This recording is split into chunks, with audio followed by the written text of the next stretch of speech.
Everyone, welcome to my YouTube channel updated PYQ। तो आज मैं डिस्कस करने वाली हूँ SSC CHSL में जितने भी साइंस के क्वेश्चन पूछे गए हैं, इसका ये पार्ट 3 है।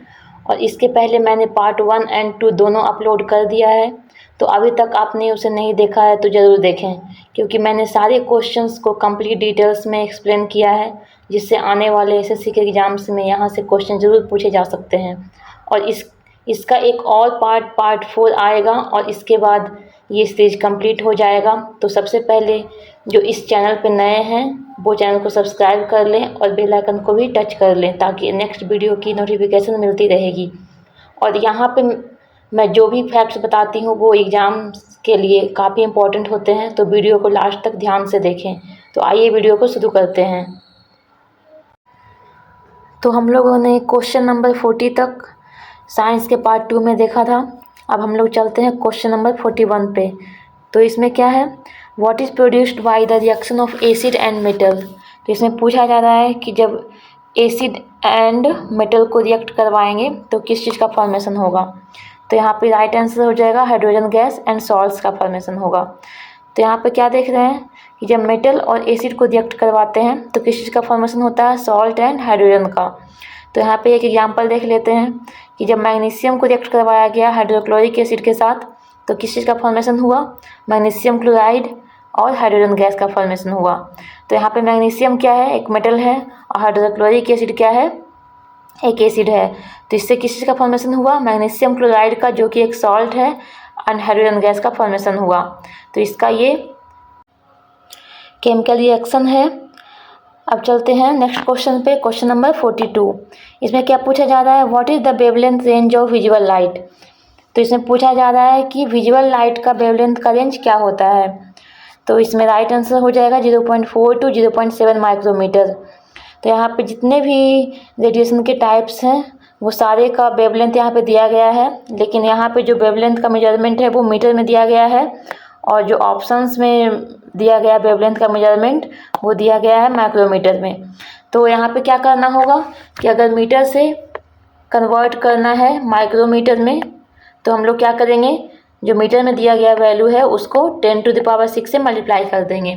तो सपोज यहाँ जो ऑप्शन में दिया गया है विजुअल लाइट का वेवलेंथ का मेजरमेंट 0.4 to 0.7 माइक्रोमीटर है, और वेवलेंथ यहाँ पे दिया गया विजुअल लाइट का वो है 0.52 इंटू 10⁻⁻6। तो यहाँ पे क्या करेंगे, जो 0.5 इंटू 10⁻⁻6 है उसे मल्टीप्लाई कर देंगे 10⁻⁻6 से, उनसे मल्टीप्लाई कर देंगे 10⁻6 से। तो ये क्या हो जाएगा, 0.5 का वैल्यू आ जाएगा।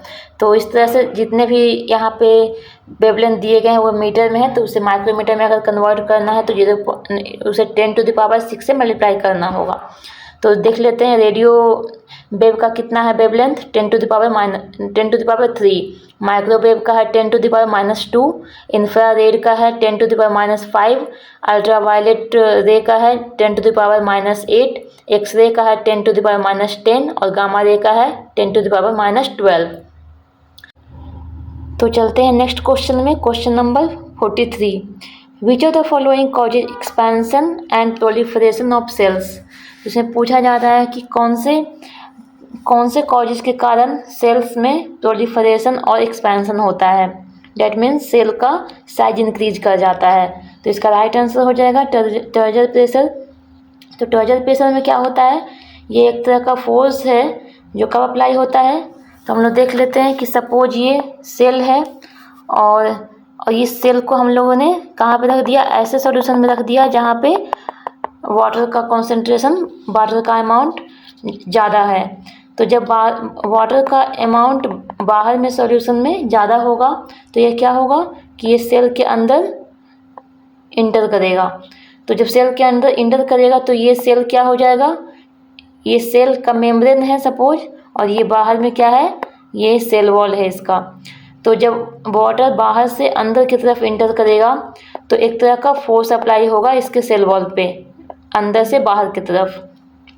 तो इसी फोर्स को क्या बोलते हैं, टर्जर प्रेशर बोलते हैं। और इसी फोर्स के कारण क्या होता है, जो सेल का साइज है वो इंक्रीज हो जाता है और उसका वॉल्यूम इंक्रीज कर जाता है। तो ये फोर्स हो गया, टर्जर प्रेशर हो गया एक तरह का। नेक्स्ट देख लेते हैं इम्बिबिशन क्या होता है।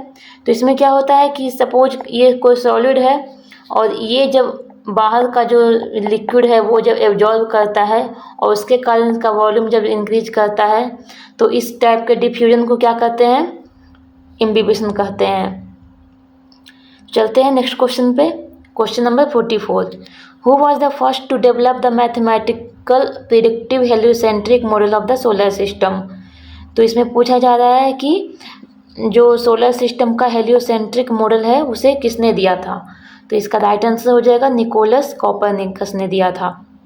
तो इन्होंने क्या बताया था कि जो हेलियोसेंट्रिज्म है उसमें क्या है, उसमें है कि ये जो सन है वो कांस्टेंट है और इसके चारों तरफ ऑर्बिट में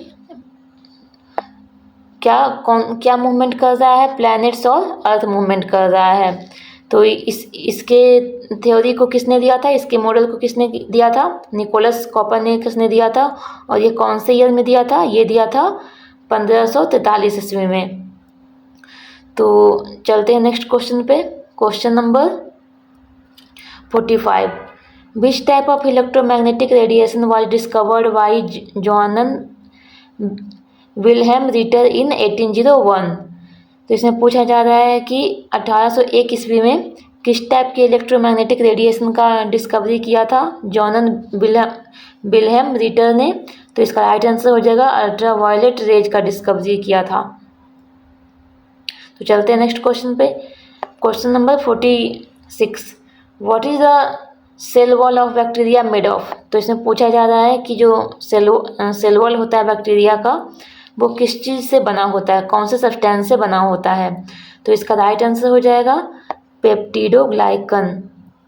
तो हम लोग और भी डिफरेंट ऑर्गेनिजम्स के सेल वॉल को देख लेते हैं कि वो कौन से मटेरियल से, सब्सटेंस से बने होते हैं।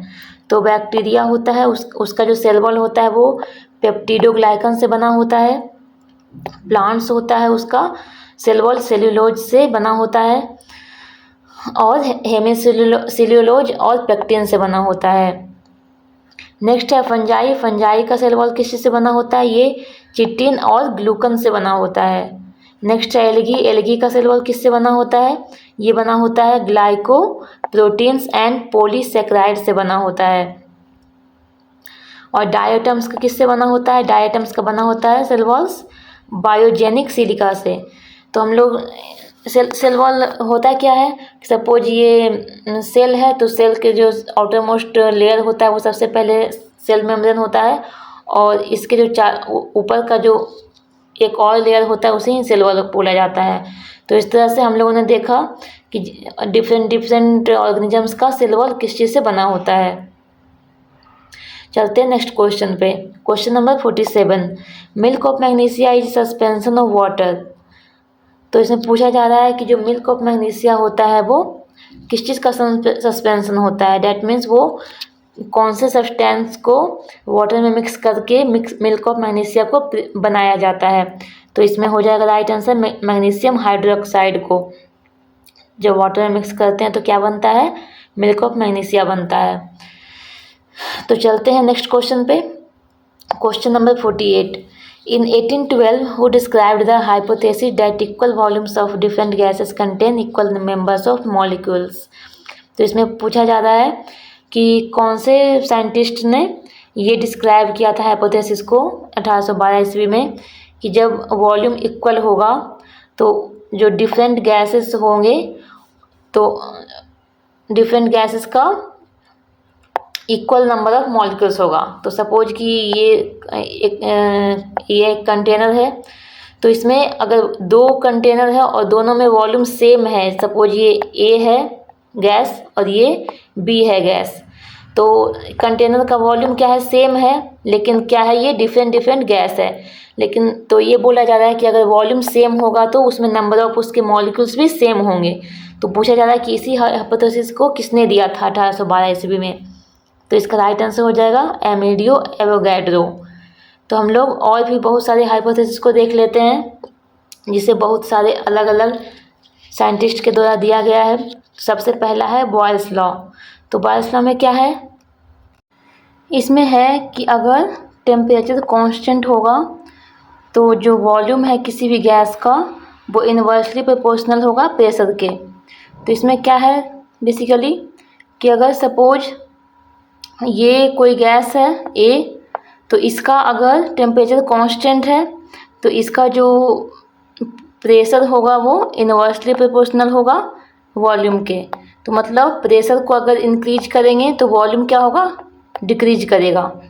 तो जैसा कि हम लोग देख सकते हैं कि ये सपोज एक कंटेनर है तो इसमें गैस है, तो इसमें ऊपर से नीचे की तरफ प्रेशर को एग्जर्ट ये करेंगे, अप्लाई करेंगे। तो अगर प्रेशर इंक्रीज करेगा तो इसका जो वॉल्यूम भी है वो डिक्रीज हो जाएगा। तो इस तरह से हम लोग देख सकते हैं कि बॉयल्स लॉ में क्या है कि प्रेशर को जब इंक्रीज करेंगे तो वॉल्यूम डिक्रीज होगा। इसका मतलब कि प्रेशर है जो इन्वर्सली प्रोपोर्शनल है वॉल्यूम के। चलते हैं नेक्स्ट हाइपोथेसिस पे, जिसे दिया गया है चार्ल्स के द्वारा। तो इसमें क्या है कि अगर प्रेशर कांस्टेंट है तो जो वॉल्यूम है किसी भी गैस का वो प्रोपोर्शनल होगा टेम्परेचर के। डैट मीन्स कि अगर वॉल्यूम को इंक्रीज करेंगे तो टेम्परेचर भी इंक्रीज होगा। तो सपोज इसी कंटेनर को देखते हैं कि इसमें अगर टेम्परेचर इसके प्रेशर को कांस्टेंट रखते हुए इसमें अगर टेम्परेचर को इंक्रीज करते हैं, सपोज यहाँ से हम लोग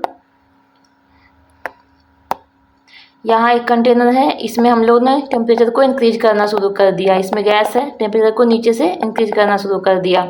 तो जब टेम्परेचर को इंक्रीज करेंगे तो इसके जो मॉलिक्यूल्स है उसमें भी मूवमेंट होना शुरू होगा। अब वो गैस का जो मॉलिक्यूल्स है वो ऊपर की तरफ उठेगा। तो इस तरह से क्या हो जाएगा, उसका वॉल्यूम भी इंक्रीज कर जाएगा। तो चार्ल्स लॉ में यही बोला जा रहा है कि अगर प्रेशर कांस्टेंट है तो टेम्परेचर को जब इंक्रीज करेंगे तो वो भी वॉल्यूम भी इंक्रीज होगा, यानी कि टेम्परेचर तो डायरेक्टली प्रोपोर्शनल है वॉल्यूम के। तो चार्ल्स लॉ में क्या है, जो वॉल्यूम है वो डायरेक्टली प्रोपोर्शनल है टेम्परेचर के, और जो बॉयल्स लॉ में क्या था, इसमें था जो वॉल्यूम है वो इन्वर्सली प्रोपोर्शनल था प्रेशर के। तो इस तरह से याद कर सकते हैं। नेक्स्ट है गे-लुसाक्स लॉ।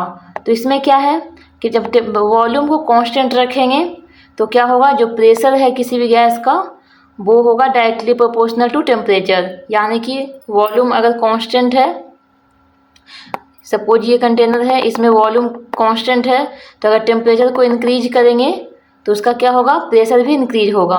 तो प्रेशर किस कंडीशन में इंक्रीज होगा, इसमें जो टेम्परेचर जब इंक्रीज करेंगे तो ये इसमें जो मॉलिक्यूल्स है वो एक दूसरे से कोलाइड होना शुरू कर देंगे, और इस तरह से कोलिजन होने के कारण जो कंटेनर का वॉल है उस पर प्रेशर एग्जर्ट होना शुरू हो जाएगा। तो इसलिए बोला जाता है कि जब कांस्टेंट वॉल्यूम होंगे तो जब टेम्परेचर को इंक्रीज करेंगे तो प्रेशर भी इंक्रीज होगा, यानी कि pressure is directly proportional to temperature. तो इस तरह से हम लोगों ने ये 3 लॉ को देखा। नेक्स्ट है एवोगाड्रोस लॉ। इसमें क्या है कि अगर टेम्परेचर को कांस्टेंट रखा जाए और प्रेशर को भी कांस्टेंट रखा जाए तो क्या होगा कि वॉल्यूम जो होगा वो डायरेक्टली प्रोपोर्शनल होगा नंबर ऑफ मॉलिक्यूल्स के। डेट मीन्स जब वॉल्यूम होगा वो directly proportional to number of molecules at constant temperature and pressure. तो ये हो गया एवोगाड्रोस लॉ। नेक्स्ट है आइडियल गैस इक्वेशन। इसमें क्या है, P B equal to N I T, से भी याद रखना है, कभी पूछा जा सकता है। तो पी क्या है, pressure, V denotes for volume, N for number of mole, T for temperature in kelvin, R for gas constant. चलते हैं नेक्स्ट क्वेश्चन पे। Question number 49, identify the carbohydrate among the following which does not meet the definition of carbohydrate. तो इसमें पूछा जा रहा है कि कौन से ऑप्शंस में कौन से ऐसे नेम है जो एक कार्बोहाइड्रेट में नहीं आते हैं। तो इसमें क्या हो जाएगा, रहमनोज है जो एक कार्बोहाइड्रेट नहीं है, रिमेनिंग सुक्रोज, फ्रैक्टोज और माल्टोज एक टाइप के कार्बोहाइड्रेट हैं। तो यहाँ पे हम लोग देख लेते हैं अलग अलग कार्बोहाइड्रेट के नेम को। तो यहाँ पे दिया गया है डाइसेक्राइड, और यहाँ पे दिया गया है कि कौन कौन से मोनोसेक्राइड से मिलकर डाइसेक्राइड ये बने हुए हैं। तो सुक्रोज है जो किससे बना होता है, ग्लूकोज और फ्रैक्टोज से, लैक्टोज बना होता है लैक्टोज प्लस ग्लूकोज, माल्टोज बना होता है ग्लूकोज प्लस ग्लूकोज से। तो ये 3 ऊपर का है उसे अच्छे से याद रखना है, और रिमेनिंग जो है ये भी आपको ध्यान रखना है, लेकिन जो ऊपर का 3 है वो बिल्कुल अच्छे से याद होने चाहिए। जो सुक्रोज है वो कहाँ कहाँ पे होता है, table sugar, cane sugar, beet sugar और सैक्रोज में होते हैं। लैक्टोज है वो मिल्क शुगर में प्रेजेंट होता है। माल्टोज है जो माल्ट शुगर में प्रेजेंट होता है। चलते हैं नेक्स्ट क्वेश्चन पे, question number 50। Which of the following is a medium-sized globular protein that function as a pancreatic serine protease found in the digestive tract of many vertebrates? तो इसमें पूछा जाता है कि बहुत सारे वर्टिब्रेट होते हैं, तो वर्टिब्रेट को हम लोगों ने पहले ही डिस्कस किया था कि इसमें क्या होता है। वर्टिब्रेट उस ग्रुप ऑफ एनिमल्स को बोलते हैं जिसमें कि बैकबोन होते हैं और स्केलेटन ये सब पाए जाते हैं, उसे वर्टिब्रेट्स के ग्रुप में रखा जाता है। तो इसमें क्या पूछा जा रहा है कि इसमें एक मीडियम साइज का ग्लोबुलर प्रोटीन होता है, वो किस तरह का फंक्शन करता है, एक पैनक्रिएटिक सेराइन प्रोटीएज जैसा फंक्शन करता है। तो ये कौन से प्रोटीन को बोला जाता है, तो ये हो गया आंसर, इसका हो जाएगा ट्रिप्सिन। तो हम लोग देख लेते हैं कि पैनक्रिएटिक सेराइन प्रोटीएज किसे बोला जाता है। तो ये क्या होता है, एक तरह का एंजाइम होता है जो कि सेक्रेट किसके द्वारा किया जाता है, पैनक्रियाज के द्वारा किया जाता है, और ये इसका फंक्शन क्या होता है, प्रोटीन्स को ब्रेक डाउन करना।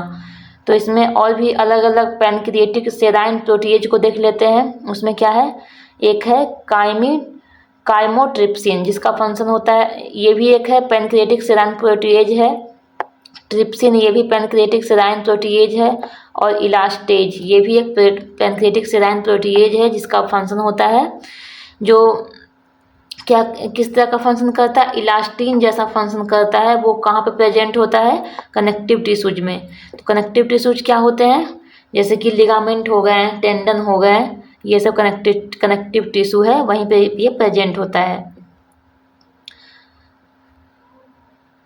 नेक्स्ट क्वेश्चन है question number 51। Which of the following relations is correct. तो इसमें देखना है कि कौन से फॉर्मूला सही दिया हुआ है। तो इसमें F=ma ये सब करेक्ट ऑप्शन है। ये हो गया, F denotes for force, mass M for mass और A फॉर एक्सेलरेशन। चलते हैं नेक्स्ट क्वेश्चन पे, question number 52। Select the olfactory indicator from the given options. तो ओल्फैक्टरी इंडिकेटर क्या होते हैं, ये इसका राइट आंसर हो जाएगा क्लोव ऑयल। तो ओल्फैक्टरी इंडिकेटर क्या होता है, ये होता है कि ये जब ओल्फैक्टरी इंडिकेटर को जब किसी भी एसिड बेस के साथ मिक्स किया जाता है तो इसका स्मेल एक डिफरेंट टाइप का हो जाता है, जिससे कि हम लोग फाइंड कर पाते हैं कि ये एसिड है या फिर बेस है। तो इसका एग्जांपल क्या क्या है ओल्फैक्टरी इंडिकेटर्स का, onion, clove oil and vanilla extract, ये सब का यूज किया जाता है as a olfactory indicator to indicate acid and bases. Next question है question number 53। Identify the wrong pair regarding material, media and their refractive indices. तो इसमें पूछा जा रहा है कि कौन सा मटेरियल है जिसका रिफ्रैक्टिव इंडेक्स इसमें रॉन्ग दिया गया है। तो इसमें जो सफ़ायर है उसका सही है 1.77, किरोसिन है उसका भी सही है 1.44, रूबी है उसका भी सही है 1.71, लेकिन जो बेंजीन है उसका रिफ्रैक्टिव इंडेक्स रॉन्ग दिया गया है। इसका राइट रिफ्रैक्टिव इंडेक्स हो जाएगा 1.50। तो हम लोग देख लेते हैं कि रिफ्रैक्शन बेसिकली क्या होता है। रिफ्रैक्शन होता है, सपोज ये मीडियम है, इसमें जब लाइट रे पास होगा, ये सपोज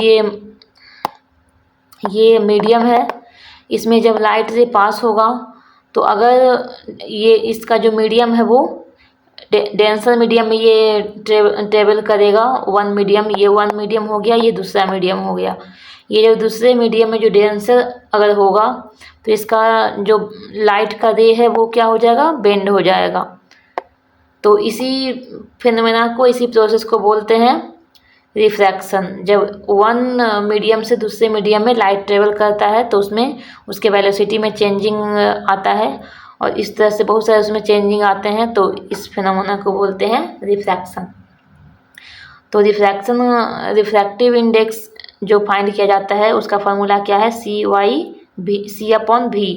तो C किसके लिए डिनोट किया जाता है, ये speed of light in vacuum इसके लिए रिप्रेजेंट किया जाता है, और V डिनोट्स किया जाता है speed of light in medium. तो ये हो गया रिफ्रैक्टिव इंडेक्स के फार्मूला। चलते हैं नेक्स्ट क्वेश्चन पे, क्वेश्चन नंबर 54। इन बीज क्या होता है, मधुमक्खियों में क्या होता है, जो मेल होता है वो हैप्लॉइड होता है और फीमेल होती है जो डिप्लॉइड होती है। तो हैप्लॉइड किसे बोला जाता है, हैप्लॉइड में क्या होता है, जैसा कि हम लोगों को पता है कि हमारे बॉडी में 2 तरह के क्रोमोसोम्स होते हैं, ऑटोसोम्स एंड सेक्स क्रोमोसोम्स।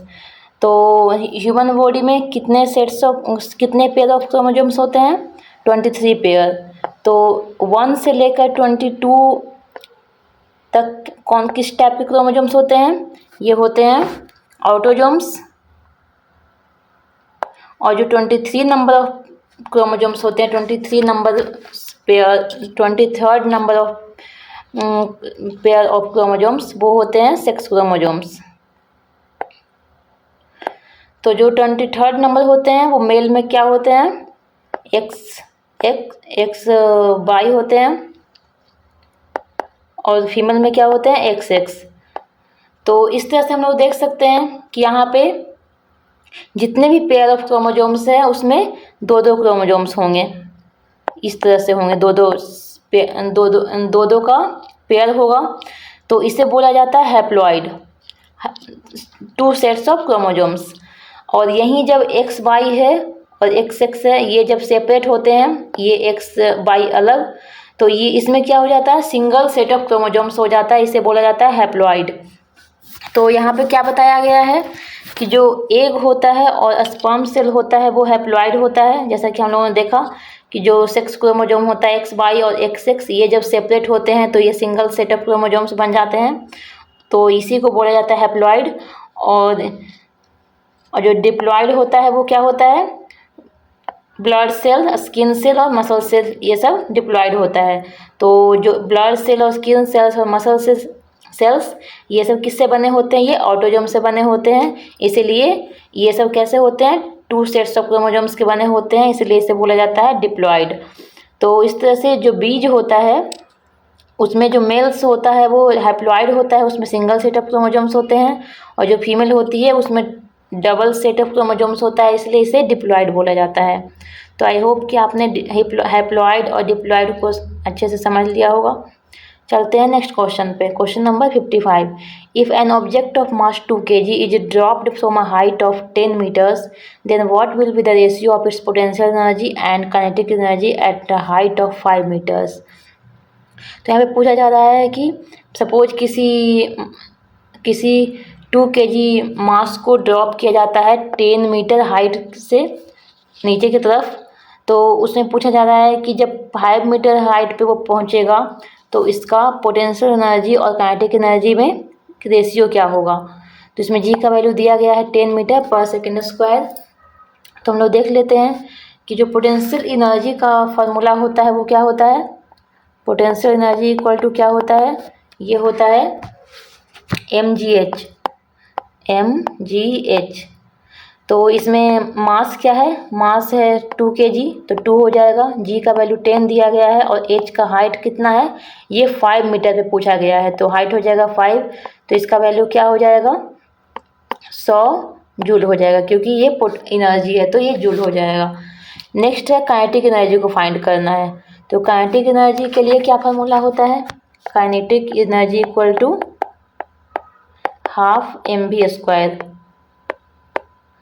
तो यहाँ पे हम लोगों को मास पता है लेकिन भी हम लोगों को नहीं पता है, तो इसके लिए हम लोग 3 तरह के जो लॉ ऑफ मोशन में फार्मूला जो होते हैं उस पर जाना है। तो इसमें कौन कौन से फार्मूला होते हैं वो भी याद रखना है। v equal to u² plus 2as, v equal to u plus at, और एक होता है ac equal to ut plus half at²।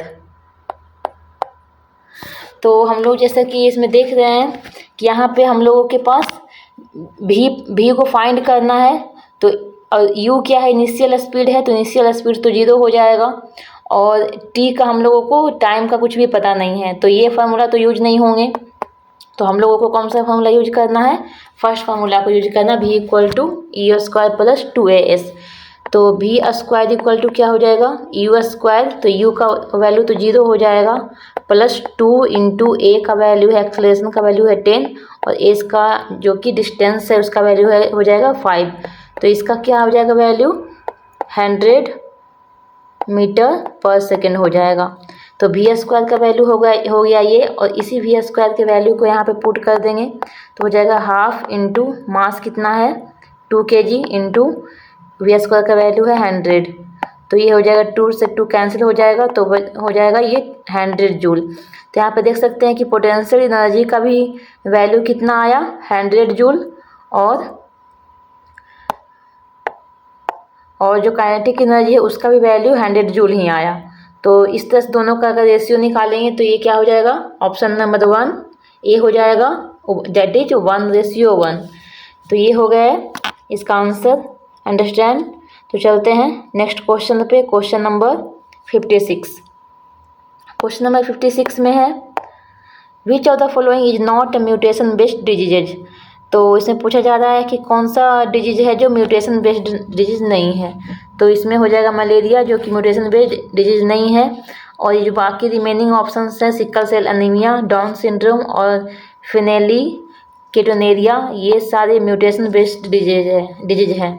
तो म्यूटेशन किस में होता है, इसके किसी भी जीन में अगर कुछ चेंजिंग हो जाता है तो उसमें उसे बोलते हैं म्यूटेशन, और उसी के कारण ये सब डिजीज होते हैं। तो हम लोग देख लेते हैं जितने भी म्यूटेशन बेस्ड डिजीज हैं वो सारे डिजीज को देख लेते हैं।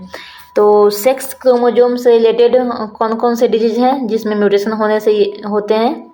तो सेक्स क्रोमोसोम से रिलेटेड क्लेनफेल्टर सिंड्रोम है, हीमोफीलिया है, कलर ब्लाइंडनेस और टर्नर सिंड्रोम है।